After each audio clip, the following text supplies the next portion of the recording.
Yeah, I guess that's what everyone tries to make it seem, but we haven't played the game yet. So, I think externally it seems like that more than internally. We don't focus on that in our program. We focus on getting better each and every day. We focus on each other, taking care of each other, having each other's back. So that's our temperament. So we haven't proclaimed to anyone needs yet. Right. How have you dealt with it as Coach Jones had tell you guys anything? Is there a stance you guys take? Yeah, we don't. I wouldn't even call it just dealing with it. We've addressed it, but it's not anything that gets in our way. It's not. We don't come into the day talking about, you see what they rated us, you see what they got us winning. We don't talk about that at all.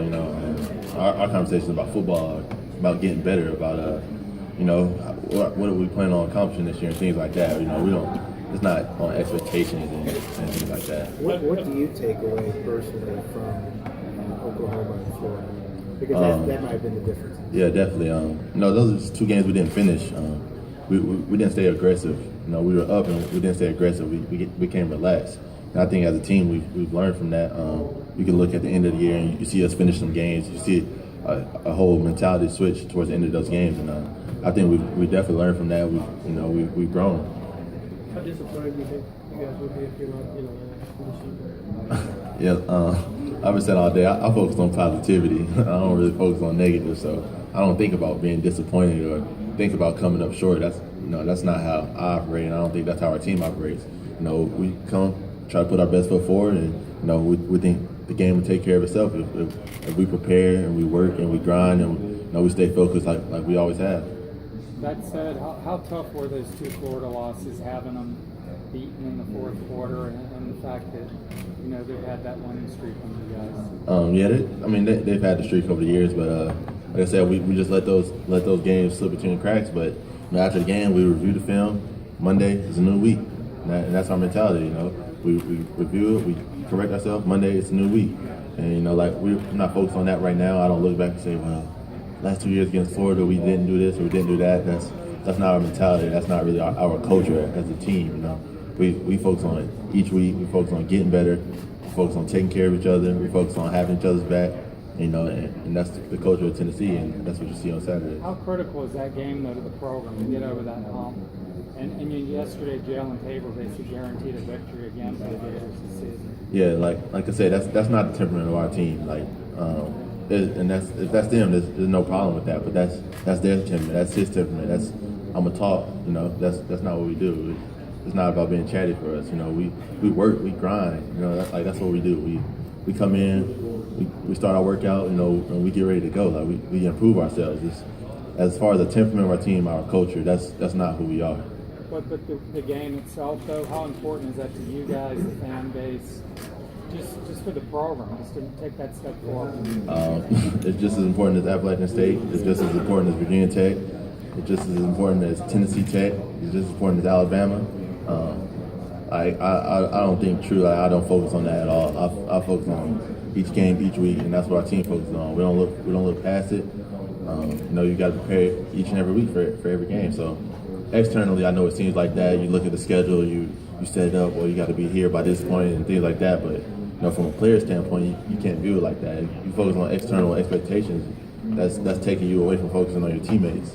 And I think that's what we do a great job of. We focus on each other. Jalen, what do you remember about the first time you met Coach Shue? You were in high school and he was in Vanderbilt. What do you remember about that? Me and him, we had a great relationship from the start. As soon as I met him, he knew both of us could tell that we were about football. It wasn't about the flashing lights and the cameras and the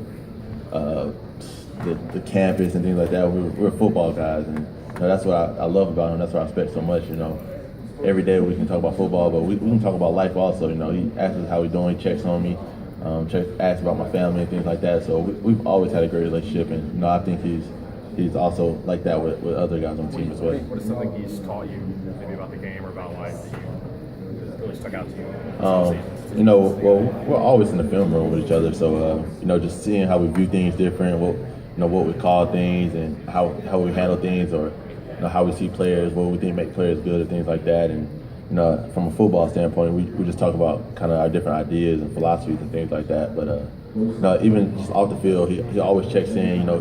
he's always texting guys. You know, we got a big group message on the defense. He sends us stuff all the time and just let us know he has our back. And, you know, he's going to prepare to 100% and help us prepare for each and every game. And, you know, I know he has a lot of high expectations for us too.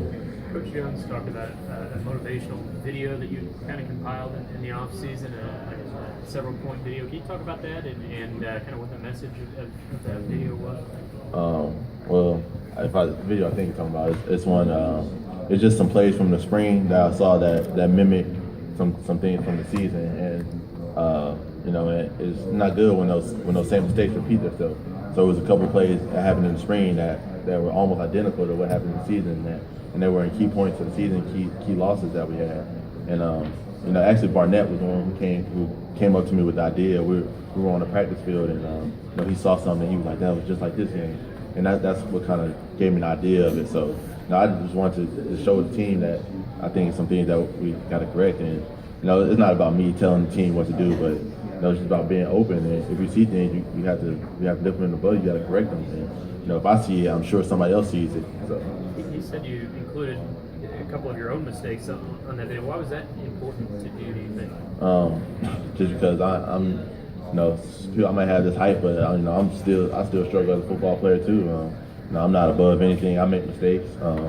You know, and it was a couple of plays where I played like bad football. It was unacceptable. So I think it was important to show my teammates too that, you know, even me, I'm out there. I try to give my all, but there's some plays where I slack, or some plays I make a simple, stupid mistake, and I think it was important to put that in front of them too. Jalen, what do you expect from Darren Kirkman as a sophomore? What's the ceiling for him? Ceiling's sky high. It might not be none. You know, he's so talented, he's so gifted. For a freshman to be able to come in and step in and make all the calls for the defense is crazy to me. Like I know I wouldn't have been ready to do that at all, and I just want to see him keep maturing, keep progressing. You know, keep taking ownership, keep holding everybody accountable, and for him to keep pushing me. Like we compete all the time, and I love to see that from him. It definitely makes it a lot fun. Is he one of those guys? Is he one of those guys that maybe isn't satisfied? You know, he had a good freshman year, but you know, that's not good enough for him. Yeah, I've never seen him get cocky or anything like that. You know, he still grinds. He's still in the complex, late hours, working on his game, working on his body, working on his his quickness and things like that. So I don't see any signs of him slowing up. And you know, I think a lot of people are going to be surprised about what he accomplishes this year. You've obviously seen the resurgence of your program, the resurgence last year at Florida. Do you think that the East is starting to kind of make that turn back towards the West? I mean, yeah, I think the whole conference is competitive. You know, the West has been pretty powerful last couple of years, but like I said, we can only focus on what we're doing. You know, we're not focused on other programs and how they're coming up. You know, we're focusing on ourselves, and you know, we're trying to reach the top of the ladder. And you know, that's what I focus on every day. We're climbing our own ladder, we're climbing our own mountain, and you know, it's a process. Jalen, we often ask you about defensive coordinator Bob Shoop, your position coaches. How do you describe what Butch Jones is like as a coach day to day? Well, actually, this year it's been kind of funny because I've had a lot of free time with my schedule and things. So I've been hanging out in the complex a lot more, and I see that he demands as much from the coaches as he demands from us. And you know, that's a great thing to know that they're not just putting this certain expectation on us. He holds his staff to that same standard, and you know, that's been a fun thing to watch for me. But you know, he's the same. You know, you go get intensity from him all the time, and you know, he's a person we can go talk to. You know, if we have problems, we can always go into the office and things like that. So, you know, I definitely think he's a great coach, and you know, he's going to continue to accomplish great things. Any sort of story with your suit decision or your dress? Anything behind you figuring out what you were going to wear? Yeah. My teammate Gavin Bryant, he's a linebacker. He's from Alabama. You know, he was with me through this whole process. You know, picking out what I was going to wear, and you know, I had a conversation with Alvin too, Alvin Kamara. You know, he's a big fashion guy, so you know, those I guess I can credit those two for my choice of dress for the day. How much did Alvin want to be here just so he could show off his suit to people? Is he like upset that he doesn't get to not at all. show off? No, he don't care. He's actually doing like a little video shoot in Knoxville with the VFL films people. So he sends us a picture a day, but he don't care at all. It's all fun. Jalen, have you? The new breed of linebacker in the NFL is kind of a faster, smaller guy who can cover the flats and play on third down. Do you kind of see yourself in that mold for the next level? Yeah, I think that suits my skill set, and you know, that's the template that I go into. But like I said, I would just pride myself on being a great football player. I don't pride myself on being an undersized linebacker or a hybrid or things like that. I just pride myself on being a great football player. I come out and I show my love for the game, and I prepare with my love for the game, and that's what I pride myself on. A lot of linebackers are a lot more comfortable playing the run than the pass. Are you just as comfortable either way? Just as comfortable. Like I said, I love to play the game. Like it truly does not matter to me. I respect all positions.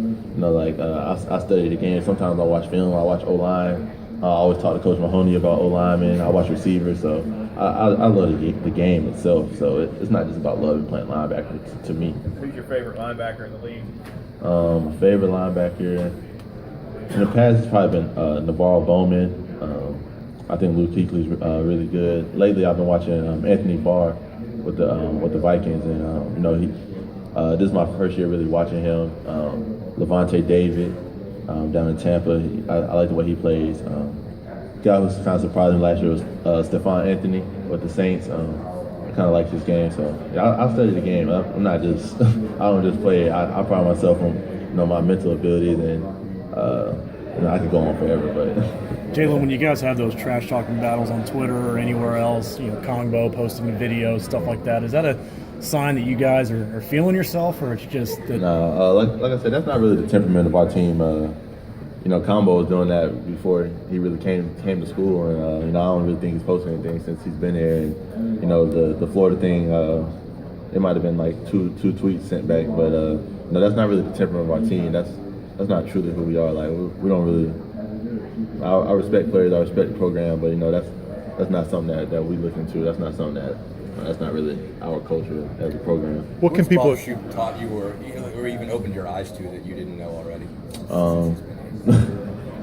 I don't want to tell all my football secrets, but just know that we've had great conversations, and we always share ideas, and I'll be watching film on myself, and I'll see something, I'll text him, send him a video, and he'll describe why they're doing this or why they're doing that. So I don't even want to go into detail, like true detail, but just like we always having football conversations and like sharing ideas and philosophies and things like that. The guys have said that he's really big into showing you guys NFL film of the defenses that he likes.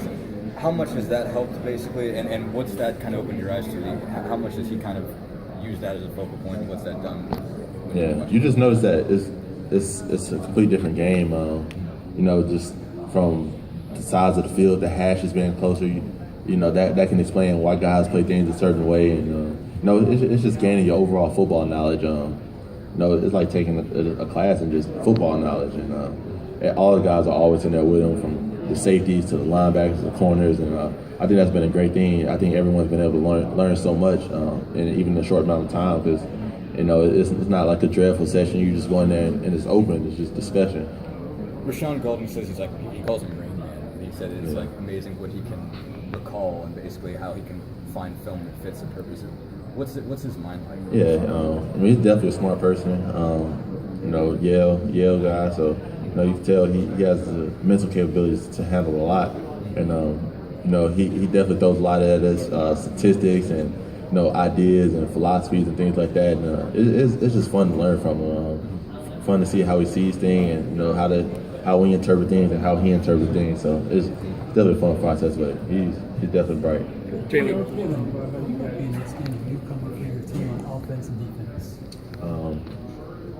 Well, it's kind of funny because I always watch the offense throw every day. When the receivers or quarterbacks are throwing, I always go out there and watch. And I like to watch all the freshman receivers that come in. I like the way they've been working. I like to watch Brandon Johnson. He's smooth. I like to watch Marquez Callaway and Latrell Williams.